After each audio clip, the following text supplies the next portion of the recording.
কানাডায় আসার আগে যদি এই 7টি ভুল সম্পর্কে না জানেন তাহলে পরে আফসোস করতে পারেন। ভুল নাম্বার 1, বেশি খরচ করে ফেলা। ভুল নাম্বার 5, ওয়েদারকে আন্ডার এস্টিমেট করা। ভুল নাম্বার 7, রিয়েলিটি না বুঝে কম্পেয়ার করা। কিন্তু আমরা কি জানি এই সুন্দর ছবির পেছনের স্ট্রাগলটা?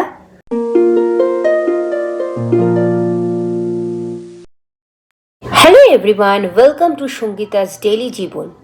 সবাই কেমন আছো? আমি ভালো আছি।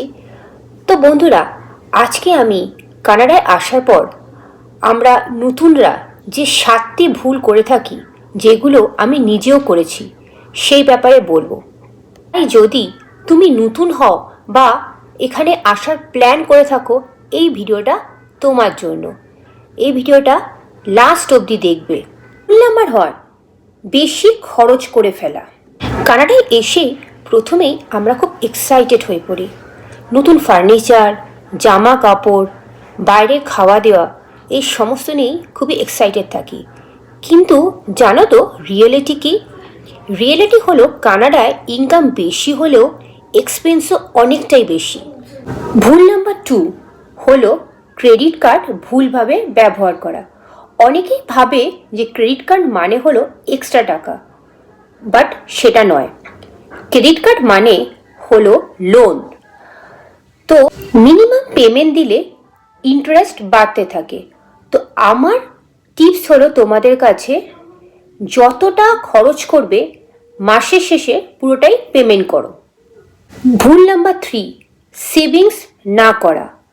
আমরা ভাবি কানাডায় এসে পরে সেভিংস করব, কিন্তু এমার্জেন্সি তো যে কোনো সময়ই আসতে পারে। যেমন job loss, medical issue, unexpected bill. আমি বলবো ইনকামের 10% সেভ করো। নাম্বার 4, নেটওয়ার্ক বিল্ড না করে সব কাজ একা করা। কানাডাতে এসে অনেক ইমিগ্রেন্টরা হেল্প চাইতে লজ্জা পায়। Community group, Bengali group, school parents, এরা সকলেই খুব হেল্পফুল। তাই নেটওয়ার্ক বিল্ড করাটা কিন্তু খুবই দরকার। ভুল নাম্বার 5, ওয়েদারকে আন্ডার এস্টিমেট করা।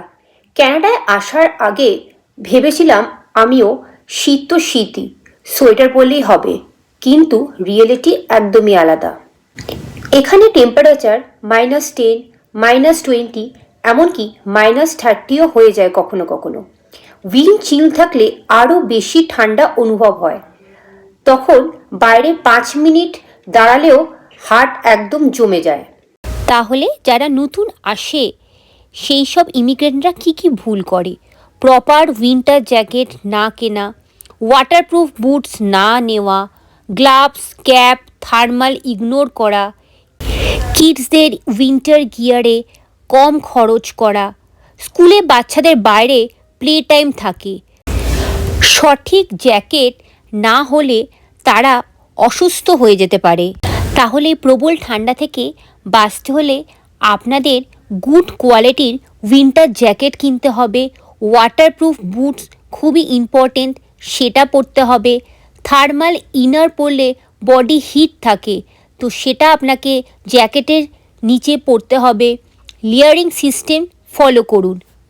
যখন প্রবল ঠান্ডা থাকে, এই ধরুন -20, -30, তখন 3টি লেয়ার পরুন।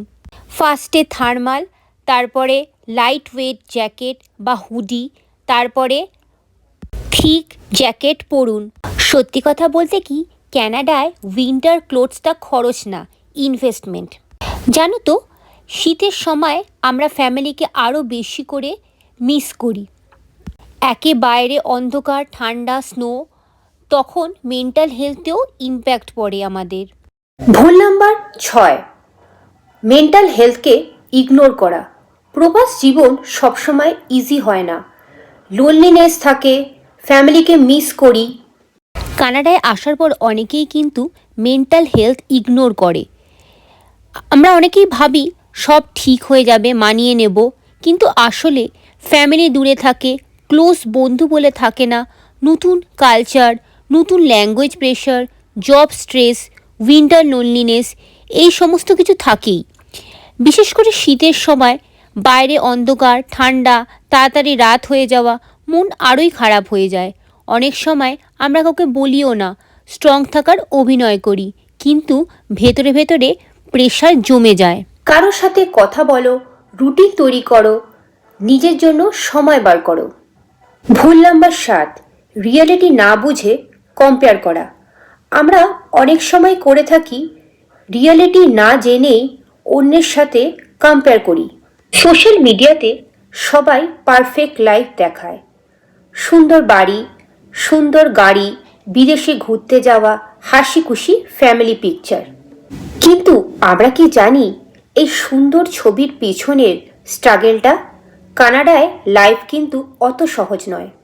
এখানে মর্টগেজ, ট্যাক্স, ইন্স্যুরেন্স, বিলস সব মিলিয়ে ভালোই প্রেশার থাকে। আমরা কি করি? আমরা দেখি ওদের বাড়ি আছে, আমরা ভাড়া বাড়িতে থাকি, ওদের গাড়ি আছে, আমাদের গাড়ি নেই।